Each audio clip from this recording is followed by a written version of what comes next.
The simple answer to this question is never. One of the more frustrating things for me as a developmentalist is having families bring little children with Down syndrome to see us who have been taught how to sit.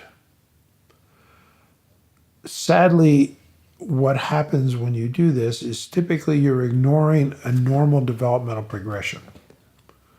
You don't have to teach any typical child how to sit down, all right, how to sit independently. They all learn it when they developmentally are ready to learn it, and they learn it all by themselves. The same thing is entirely true of a child with Down syndrome.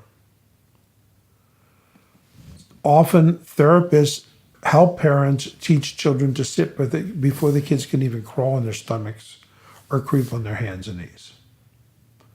And guess what they do well when they've been taught how to sit? They learn to sit. All right. It's hard for them to get out of the position, hard for them to get into the position. So when they're there, they're stuck there.